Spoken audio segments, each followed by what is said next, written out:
Descent of the Demon God 151, Hayden Hotel, 1. Membaca energi surgawi orang lain, atau melihat nasib mereka. Itu tidak pernah menguntungkan, mereka yang tersesat di jalan kebaikan masih akan menemui masa depan yang tidak bahagia. Keping. Huak. Dewa meraih kepalanya, tetapi tidak setetes darah pun mengalir keluar. Dahi yang seharusnya ditindik tampak baik-baik saja.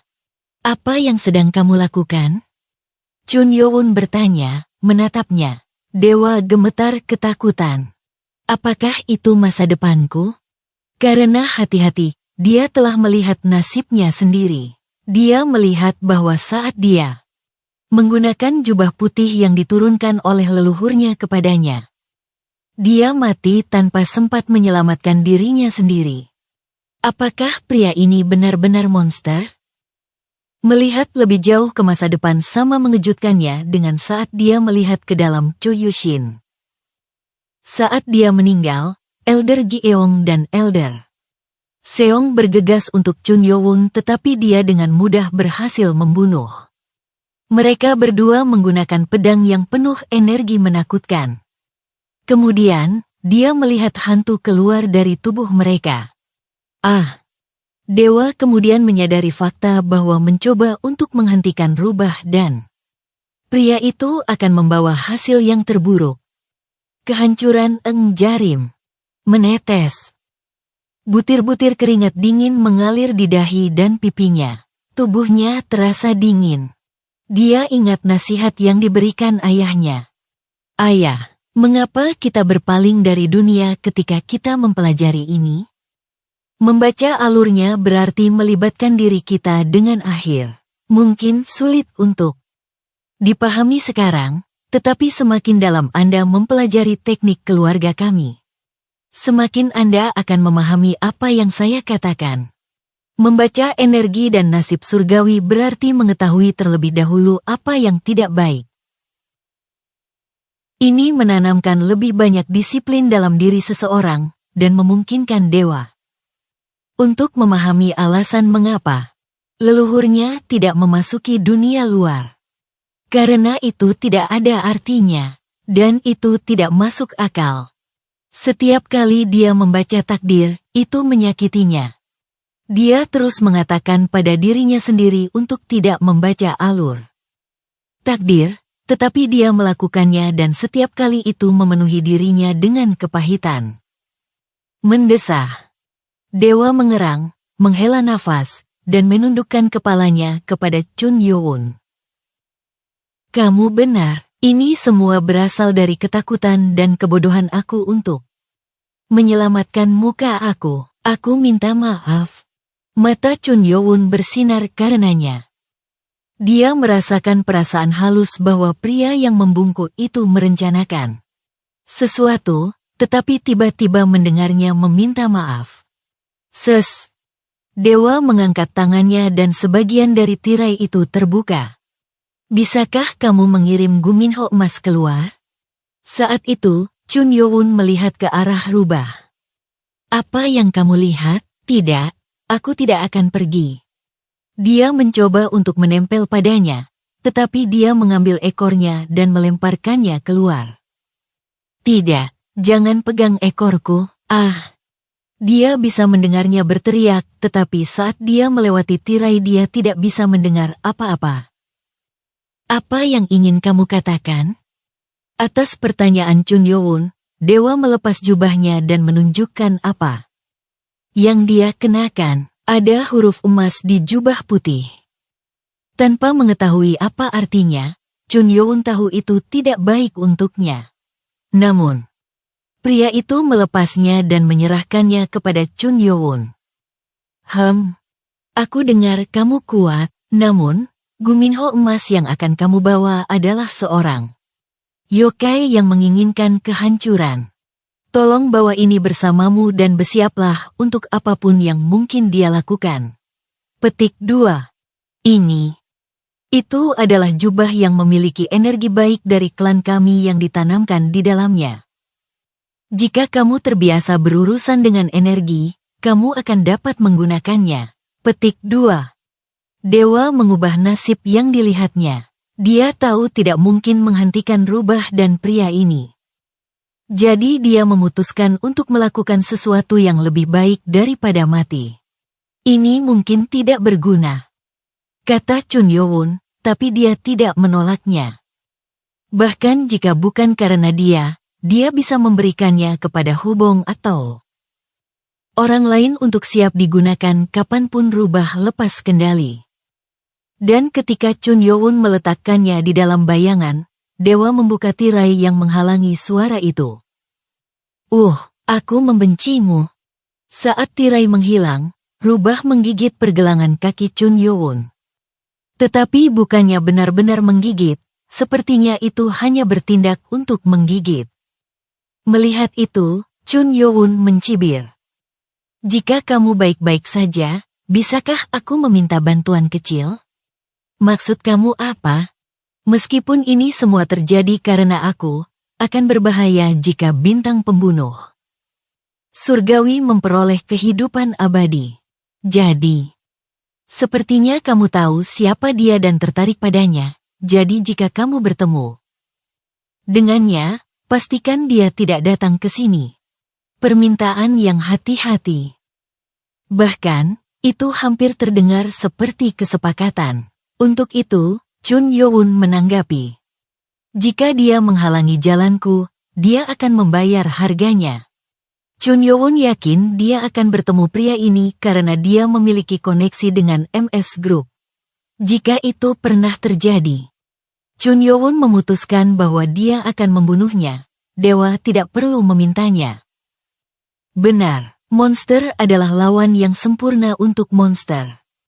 Jawaban Chun Yo-won memberinya perasaan menyeramkan, tapi dia pikir ini bagus. Kalau begitu kurasa kekhawatiran orang tua ini telah hilang. Tetua tabut. Ya, dewa. Ark yang mendekatinya. Apakah kamu mengatakan bahwa Tuan Chun adalah guru kamu? Aku memesan kehormatan yang tidak pantas ini darinya. Hanya ada 5 orang di seluruh dunia murim yang merupakan guru surgawi. Dan Ark yang berpikir bahwa beruntung dia adalah murid Chun Yo-won yang sepertinya memiliki hubungan dengan Ark Wei. Tetap di samping pria itu dan belajarlah dengan baik. Dewa, terima kasih. Wajah Ark yang menjadi cerah. Padahal, sebelum Chun Yo-won pergi, dia sudah menunggu untuk meminta izin meninggalkan rumahnya dan pergi bersama gurunya. Namun, karena dia adalah anggota Engjarim, dia tidak bisa begitu saja bergerak dan membiarkan Chun Yo-won menjadi gurunya. Namun, sekarang setelah izin diberikan, dia bisa pergi. Pak Chun, aku mendengar bahwa Cho Yushin memiliki beberapa koneksi dengan kelompok tak dikenal. Dan karena aku, seorang raja yang tidak tahu seni bela diri apapun, akan mengirim para tetua untuk membantu. Petik 2. Dewa sedang mengubah nasibnya. Ia menyesal tidak cukup kuat. Namun berkat masa depan yang ia lihat, ia mampu melanjutkan Engjarim dan warisan leluhurnya. Drur. Sebuah getaran kecil. Lenganmu gemetar, Chunma. Rubah memiringkan kepalanya. Chun Yo-won mengeluarkan sesuatu dari saku mantelnya. Kartu undangan dengan huruf MS berwarna biru. Tidak tahu kapan itu akan datang, Chun Yo-won membawanya setiap saat. Aku senang bahwa ini tidak terbakar selama rekonstruksi tubuh. Segala sesuatu di tubuhnya telah terbakar, tetapi berkat komposisi bahan khusus, itu masih baik-baik saja. Tanggal, waktu, dan tempat tertulis di bagian belakang kartu dan ada tombol untuk menerimanya. Dalam 3 hari, acara selanjutnya akan diadakan 3 hari kemudian, jam 7 malam di Hotel Hayden di Shanghai. Di mana aku mendengar ini? Chun Yo-won telah mendengar tentang hotel ini karena dia tahu bahwa Chun Woo-kyung telah menggunakan tempat itu untuk berdagang. Apakah ini kebetulan? Chun Yo-won memerintahkan Nano untuk memeriksa tempat itu tanpa langsung menerimanya. Jika sedang menunggu balasan, maka sinyal harus aktif. Melacak sinyal. Drur. Tidak lama kemudian, augmented reality dibuka. Posisi itu ditandai di wilayah Cina. Dan di dalamnya, Hotel Hayden, Shanghai. Sinyal itu datang dari sana. Sepertinya mereka mengirim undangan dari hotel dan bukan markas mereka. Kita harus pergi ke sana. Pada akhirnya, dia memiliki petunjuk tentang situs lelang. Chun Yo-won melihat ke layar LED dan menekan tombol. Kembalikan Baekgi kepadaku, Mes. 3 hari kemudian. Kota Shanghai. Awalnya, itu hanya sebuah desa nelayan. Namun, Shanghai tumbuh perlahan menjadi pusat keuangan. Menerima budaya setiap bangsa di dalamnya dan merupakan salah satu tempat paling terkenal. Bahkan dengan pembukaan gerbang, Shanghai terus menjadi kota besar. Ada juga Hong Kong, yang paling banyak orang asingnya. Orang-orang tiba di stasiun kereta api kecepatan tinggi bawah tanah kota Shanghai Barat. Mereka adalah 2 sekretaris dan Bi Mak-heon. Apakah kamu selalu bolak-balik seperti ini? Apa? Mendengar kata-kata Im So-hye, Yu So-hwa meliriknya. Im So-hye langsung mengubah sikapnya. Aku hanya bertanya. Setelah didatangkan dari Black Athena, hidupnya berubah. Dia sekarang harus melihat Yu So-hwa setiap hari. Mendesah. Bi Mak-heon hanya menghela nafas saat dia melihat para wanita yang terus-menerus bertengkar. Untungnya, dia senang Sakena tidak ada di sini. Dia tidak bisa membayangkan situasi di mana ketiga wanita akan bersama-sama. Dia mendengar suara memanggilnya. Yo gelombang Mak-heon. Guru. Itu adalah Hubong. Kemudian, dia melihat Chun Yo-won dan Arkyang. Saat Bi Mak-heon bingung dengan wajah barunya, Hubong menjawab sambil tersenyum. Murid dewa. Murid, seorang murid? Bi Mak-heon terkejut. Bukan sembarang orang, tapi milik Chun Yo-won. Mustahil untuk tidak merasa iri ketika pria baru ini akan menjadi murid dari pemimpin besar Ordo Setan Langit. Aku Arkyang, ini memalukan, tetapi aku sedang dibimbing oleh guru. Arkyang menyambut mereka. Kedua wanita itu sedikit terkejut dengan caranya berbicara. Siap. Chun Yo-won bertanya pada mereka. Yu So-hwa meletakkan mantel yang telah dia siapkan untuk Chun Yo-won di pundaknya dan berkata, mobilnya sudah siap. Lepaskan tanganmu. Yu So-hwa bingung karenanya. Dia tidak tahu dari mana ini berasal. Pada saat itu, Chun Yo-won mengeluarkan sesuatu, bayi rubah lucu dengan bulu emas. Yu So-hwa, yang mengenakan mantel, menyukainya. Astaga! Im So-hye juga menontonnya. Wakil ketua, ada apa ini? Kapan kamu membawa Ki yang imut? Petik 2. Menggigit. Saat dia mencoba memukul Put, rubah menggigit jari Im So-hye. Dan itu bukan hanya gigitan yang menyakitkan, tapi juga yang berdarah. Di mana kamu pikir kamu meletakkan tangan kamu? Ketika rubah berbicara, kedua wanita itu tidak menyembunyikan keterkejutan mereka. Bagi mereka yang tidak tahu dia adalah seorang yokai. Kemampuan anak rubah untuk berbicara bahasa manusia sudah cukup untuk mengejutkan mereka. Hubong memperingatkan mereka. Bahkan jika terlihat seperti itu, aku sarankan kamu untuk tidak menyentuhnya. Apa yang kamu katakan? Benda ini menggigitku. Im So-hye marah pada Hubong, jadi dia bertanya mengapa dia marah padanya. Desir. Rubah itu bergerak dari tangannya dan berjalan ke bahu Chun Yo-won. Dan memperingatkan kedua wanita itu. Chun Ma milikku, jangan sentuh aku sembarangan. Cara dia menggoyangkan 7 ekornya memang lucu, tapi tidak begitu manis untuk Im So-hye, yang jarinya tergigit. Wakil Ketua, dia, ada apa? Jangan pedulikan itu, seperti yang dikatakan Hubong, jangan sentuh itu. Chun Yo-won bukan orang yang baik untuk menjelaskan banyak hal. Dengar itu, dengar itu. Rubah bergerak dari bahu kanan ke kiri, dan kiri ke kanan. Baru kemudian, melalui ark yang. Mereka mengetahui bahwa rubah itu adalah yokai yang hebat, rubah berekor 9 berambut emas. Di sedan yang menunggu di luar, mereka pindah ke Hotel Hayden.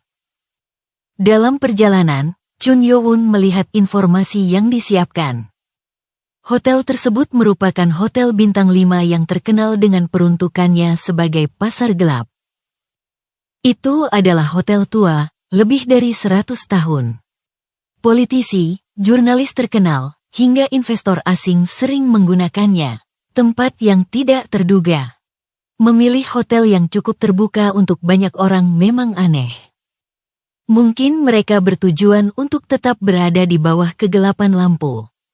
Jarak hotelnya cukup jauh, dan mereka tiba sekitar 1,5 jam kemudian. Seperti kebanyakan kedatangan hotel, pelayan berbaju merah membuka pintu. Chun Yo-won, yang keluar, melihat sekeliling. Banyak sumber energi yang kuat bisa dirasakan. Dari pang berambut kuning hingga lebih banyak lagi. Hubong mengatakannya, tidak diragukan lagi. Ada banyak orang asing di sini. Guru, orang-orang itu bukan orang biasa. Ark Yang, berdiri di samping Chun Yo-won, menunjuk ke beberapa. Kebangsaan mereka sulit untuk dikatakan, tetapi mereka tampak cukup kuat dan memiliki energi yang unik. Benar. Mereka pasti orang asing atau prajurit berbakat di tempat mereka. Bi Mak-heon bertanya. Orang asing berbakat? Aku mendengar bahwa ada orang dengan seni bela diri khusus atau keterampilan atau bakat di negara lain seperti kita. Dan aku mendengar bahwa mereka mencoba segalanya untuk menyelamatkan negara mereka sendiri. Tidak mungkin hanya satu tempat memiliki seni bela diri. Karena tempat lain harus memiliki seni bela diri mereka sendiri dalam hal pertempuran. Mengingat prajurit India yang dia temui, Chun Yo-won tahu bahwa orang kuat juga ada di negara lain. Apakah kita akan masuk? Mereka masih punya waktu 2 jam lagi. Chun Yo-won ingin check-in dan kemudian melihat-lihat. Setelah melewati pintu putar, sebuah lobi besar muncul. Namun, kata-kata aneh muncul. Orang ini, apakah kamu tahu siapa orang ini? Karakternya aneh, menyebabkan Bi Mak-heon mengerutkan kening. Sepertinya orang Jepang. Jepang? Hubong tidak tahu banyak bahasa di dunia ini. Saat itu, Bi Mak-heon mengerutkan kening dan berkata, sebuah negara di timur. Mendengar itu, Hubong mendecakkan lidahnya seolah dia memahaminya. Yang itu, gangguan seperti itu kemanapun mereka pergi. Petik 2. Bahkan di masa Chun Yo-won, sering terjadi insiden di mana bajak laut dari Jepang menyerang desa-desa di pantai. Inilah sebabnya mengapa orang Cina membenci orang Jepang. Tentu saja, bukan hanya itu. Karena ada banyak alasan mengapa kedua negara tidak saling menyukai. Dalam sekejap, tambalan bahasa Jepang ditambahkan ke pikiran Chun Yo-won. Memungkinkan dia untuk menangkap apa yang dikatakan orang Jepang di meja itu. Apakah kamu tahu siapa pria ini? Ini Kenji-san. Wakil bos Odagum yang mewarisi garis keturunan samurai di wilayah Kansai. Pria itu berteriak sambil menunjuk seorang pria paruh baya dengan mata runcing. kimono abu-abu, pisau, dan kacamata hitam. Di hotel, seorang karyawan yang mengenakan dasi kupu-kupu putih berbicara dalam bahasa Jepang yang tegas. Maaf, kamu tidak akan bisa check-in tanpa kartu undangan. Pria itu tampak frustrasi dengan kekacauan ini. Mendengar itu, Kenji mengulurkan tangan, mencoba menghentikannya, dan berkata, "Undangan itu dicuri di kapal, jadi apa yang kamu ingin aku lakukan?" Maaf. Sikap staf hotel masih ngotot. Mengelus dagunya sambil memelototi staf hotel yang bernama Kenji berkata, "Aku hanya perlu mendapat undangan?" "Iya." Menanggapi itu, Kenji menatap pria jangkung berambut panjang dengan kimono hitam di sebelahnya. "Apakah kamu mendengar itu, Tanaka?" "Ya, aku akan mengurusnya." Dengan jawaban, yang dipanggil Tanaka melihat sekeliling dan menatap Chun Yo-won dan teman-temannya yang sedang berjalan ke meja. Melihat pedang di pinggang Hubong, Tanaka tersenyum dan memberi isyarat sesuatu yang membuat sekelompok 6 pria berjas mengikutinya. Descent of the Demon God 152, Hayden Hotel, 2. Pria bernama Tanaka dan 6 pria berjas lainnya berdiri di jalan, secara alami menarik semua perhatian orang-orang di lobi. Mengapa bajingan ini menghalangi jalan kita?" Petik 2. Hubong bertanya dengan ekspresi kesal. Tanaka, yang menghalangi, berbicara dalam bahasa Cina meskipun ada sedikit aksen Jepang. "Apakah kamu datang ke sini dengan undangan? Apa yang sedang kamu bicarakan?" Melihat pedang di pinggang Hubong, Tanaka bertanya, "Apakah kamu seorang samurai?" Samurai adalah kata yang berarti pejuang. Hubong menanggapi Tanaka dengan nada kasar. "Pindahkan. Beri aku undangan." "Apa? Jika tidak, maka..." Saat Tanaka memberi isyarat, para pria berjas hitam mulai bergerak. Berpose seperti karate biasa tetapi memusatkan energi tertentu di sekitar tangan mereka. Sulit untuk mengatakan apakah itu energi internal, tetapi mereka pasti berurusan dengan energi khusus. "Kamu akan menyesali ini." Artinya, undangan itu akan diambil secara paksa. Rubah emas hanya menguap saat melihat 6 pria dan ekspresi tersenyum Tanaka. Menguap. Menariknya, tidak ada seorang pun di lobi yang ingin terlibat.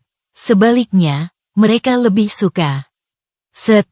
Tanaka mengulurkan tangannya. "Aku akan membiarkanmu melakukan langkah pertama." Suasana menjadi aneh. Bagaimana situasi ini akan terjadi?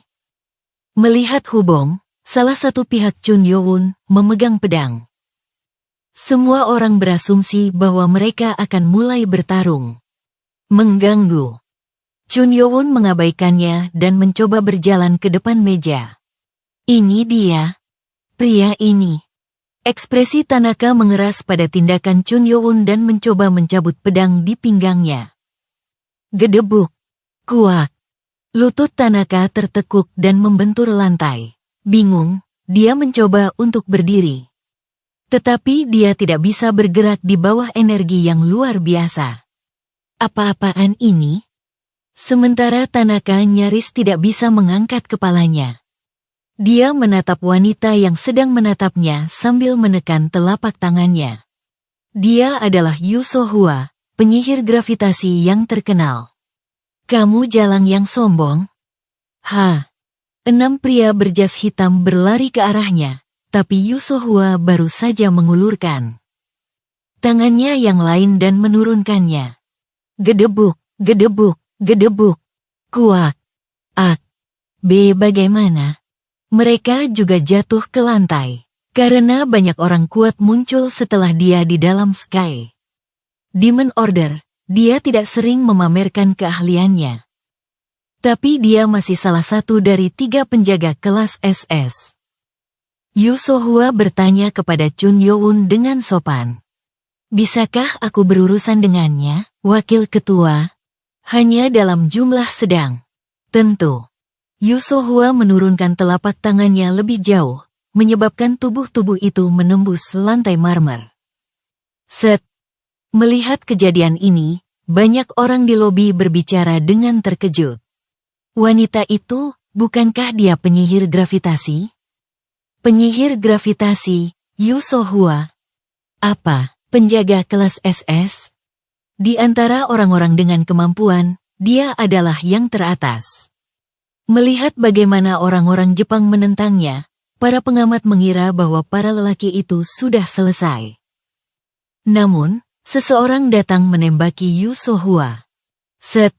Dia adalah Suzushi, tangan kanan Kenji. Dia adalah seorang samurai yang berada di peringkat 3 teratas Odagumi. Dan, dalam memutuskan bahwa Tanaka dan yang lainnya tamat, pindah untuk menyelamatkan rekan-rekannya. Kecepatan di mana dia bergerak cukup cepat. Namun, cambuk. Tubuh Suzushi melayang ke langit-langit dalam embusan angin put 1 nanogram beliung. Im So-hye menggeliat-geliat jarinya saat dia mendecakkan lidahnya. Cih. Suzushi memegang langit-langit untuk memastikan dia tidak bergerak lebih jauh. Dia mencoba menendang langit-langit dan pindah ke Im So-hye, tapi... Cambuk. Angin menciptakan tekanan luar biasa yang mendorong benda-benda terbang ke arahnya dan orang-orang berteriak lagi. Aku So-hye si angin merah. Orang-orang memanggilnya angin merah karena dia selalu memakai lipstik merah dan pakaian merah. Hanya ada 3 orang di level penjaga kelas SS, dan 2 dari mereka ada di sini. 2 penjaga kelas SS? Apa ini, penjaga gerbang? Hanya sedikit orang yang tahu bahwa mereka berhenti sebagai penjaga untuk menjadi sekretaris Chun Yo-won. Yang mereka tahu hanyalah bahwa mereka telah berhenti sebagai penjaga. Phew, aku tidak bisa membiarkan dia mendapat sorotan. Pikiran manusia sangat menarik. Dia tidak memiliki motivasi untuk bekerja untuk Chun Yo-won, tetapi dia tidak ingin tertinggal dari Yu Sohua. Apa mereka? Kenji tidak bisa menyembunyikan keterkejutannya. Prajurit yang dia bawa sendiri adalah yang terbaik dari Jepang. Tetapi bahkan mereka tidak bisa melawan orang-orang ini.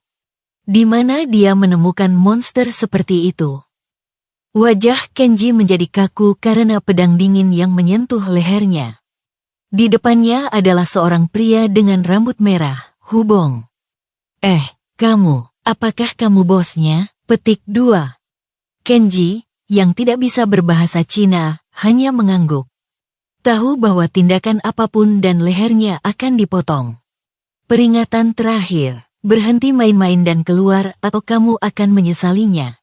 Apa? Kamu melihatnya? Hubong bertanya dengan menunjukkan Chun Yo-won padanya.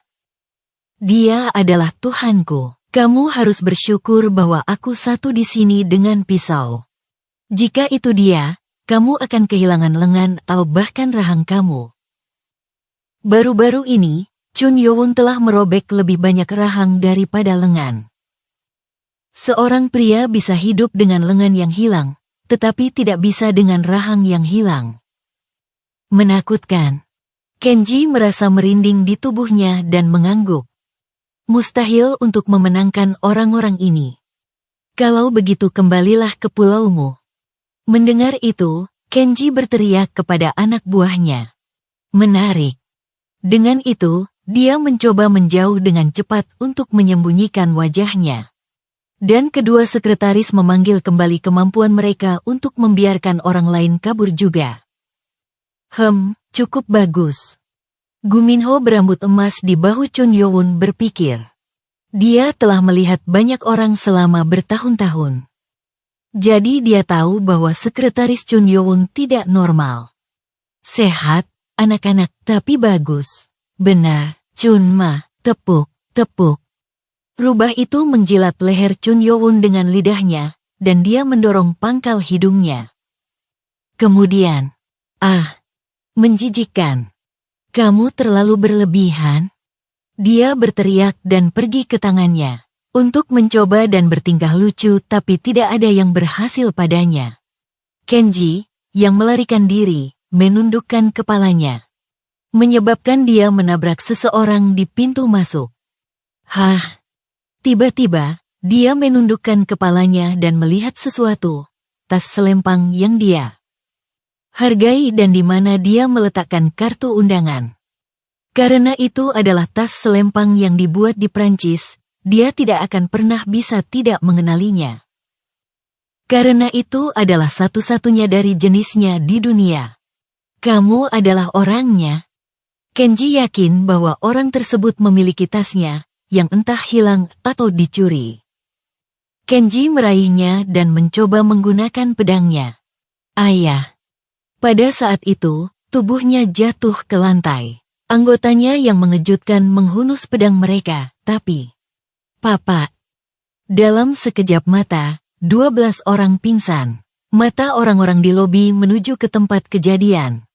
Di pintu masuk adalah seorang pria paruh baya dengan kumis dan kacamata hitam. Dengan tudung gelap di atas kepalanya.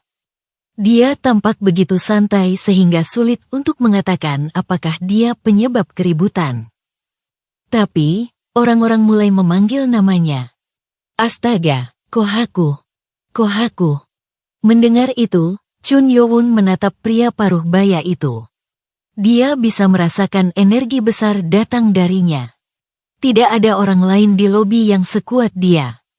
Guru, dia sangat kuat. Arkyang berkata dengan ekspresi terkejut. Jika dia, seorang mahaguru, yang mengatakannya, maka Kohaku harus kuat. Bimak Heon, yang tahu tentang dia, berkata. Wakil ketua, orang itu adalah Kohaku of Speed. Kecepatan. Dia adalah prajurit terbaik di Jepang. Terbaik. Bukannya Bimak Heon tahu segalanya tentang urusan luar negeri. Tapi dia tetap memastikan untuk melacak nama-nama yang sering beredar. Dan karena Jepang dikenal memiliki lebih banyak orang berbakat, dia memastikan untuk mengetahui tentang mereka. Kohaku of Speed dikatakan berada di puncak Godspeed dan menjadi yang terbaik di wilayah Kanto. Yang itu terlihat kuat, dewa dapat menjatuhkannya secara instan. Hehe, kata Hubong. Selama seorang prajurit bertarung melawan Chun Yowun, dia akan selalu bersimpati pada mereka.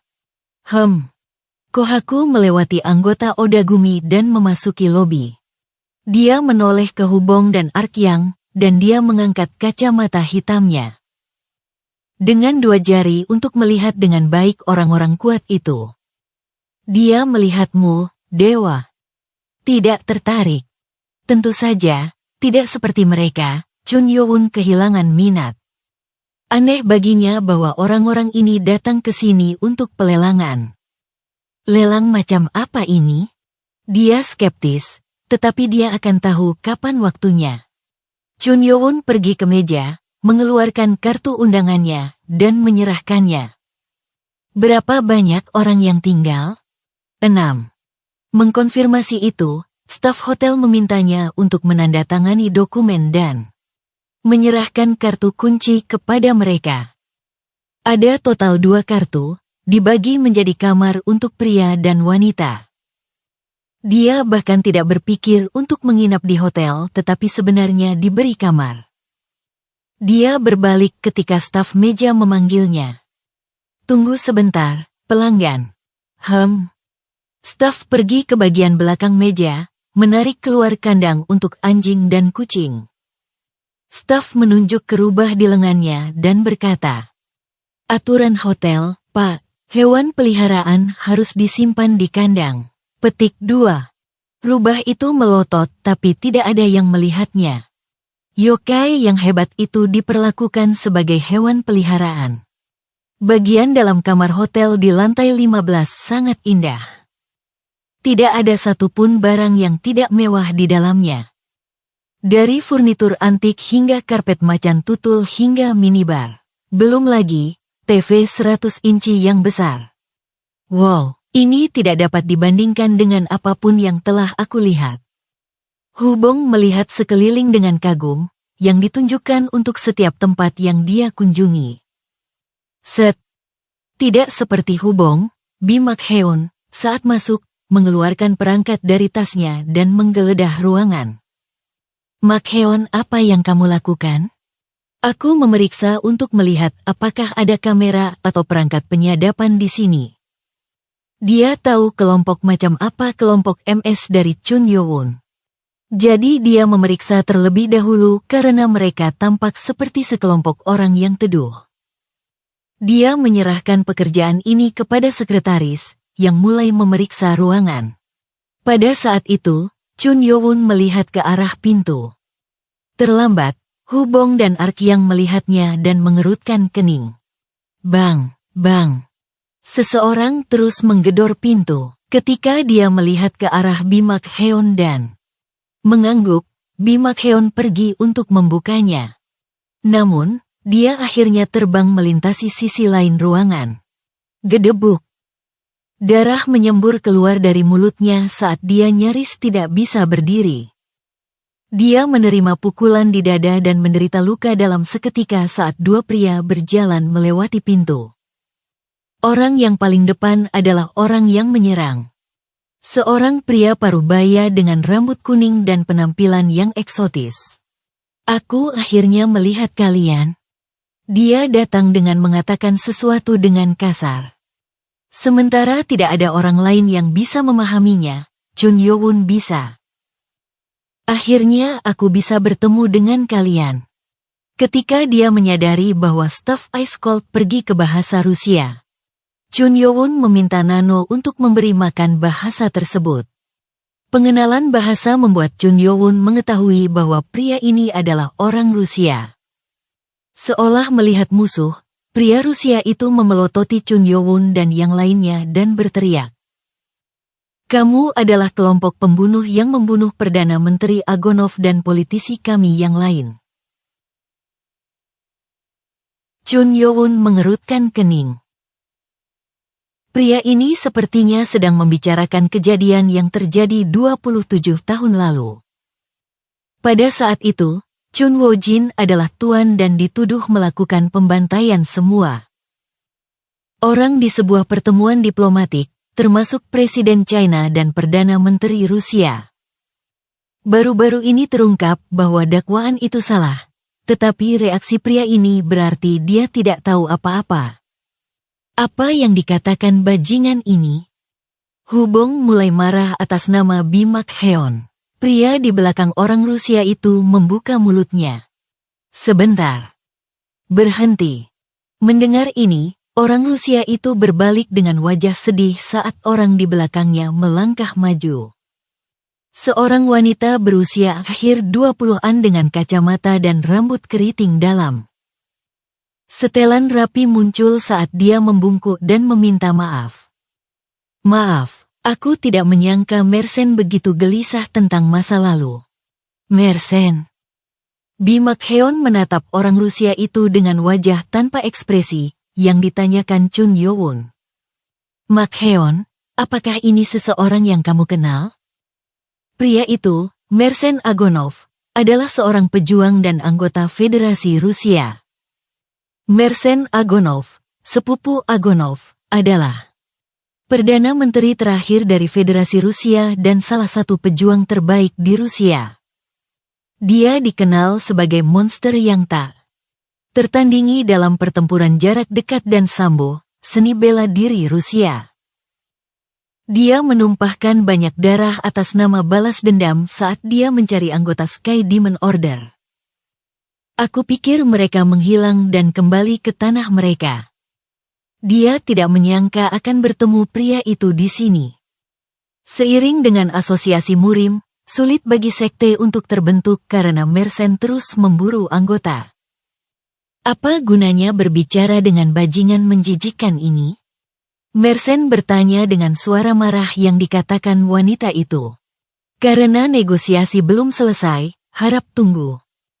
Tunggu sampai semuanya diputuskan. Apa yang kamu tunggu? Aku akan segera membunuh. Tunggu apa? Aku akan membunuh mereka segera. Tunggu kesempatan, mohon tunggu. Aku akan memberimu kesempatan, jadi tunggu. Mendengar kata-katanya, Mersenne melangkah mundur. Namun, dia menunjukkan gerakan menggeser ibu jarinya di leher. Wanita itu tersenyum dan berbicara. Maaf, aku merasa ingin membawanya masuk sebagai penjaga. Ada sangat sedikit orang berbakat akhir-akhir ini, jadi tolong mengerti. Pada saat itu, Chun Yo-won pindah ke Mersenne. Terkejut dengan pendekatan yang terjadi dalam sekejap mata, Mersenne mencoba membalas. Kemudian, apa? Retakan. Kuak. Chun Yo-won meraih pergelangan tangan Mersenne, yang membuka sambo, dan mematahkannya. Itu tidak biasa bagi Mersenne, seorang master di sambo. Tetapi itu tidak berakhir di sana. Chun Yo-won kemudian meraih kepalanya. Merebut. Wanita itu berteriak. Apa yang kamu lakukan? Chun Yo-won berbicara dengan suara kering. Apa yang kamu pikirkan, membawa sampah ini? Hah? Dorongan. Kuaal. Begitu dia mengatakan itu, Chun Yo-won mulai mendorong kepalanya ke bawah. Mersenne akhirnya mematahkan lehernya sendiri saat kepalanya mencapai batang tubuh. Menyebabkan tulang punggungnya menonjol keluar saat dia jatuh. Tidak. Wanita itu tidak bisa menyembunyikan keterkejutannya. Mersenne adalah salah satu dari 3 prajurit top di Rusia. Pada tingkat itu, dia pikir tidak ada yang bisa menyentuhnya atau pria itu. Tetapi sekarang dia telah menjadi sepotong daging dalam hitungan detik. Baginya, yang tidak tahu apa-apa, kata Chun Yo-won. Kesempatan untuk membunuh, betapa lucunya kamu. Wajahnya menjadi pucat. Dia tidak pernah membayangkan bahwa siapapun di ruangan itu dapat memahami percakapan mereka dalam bahasa Rusia.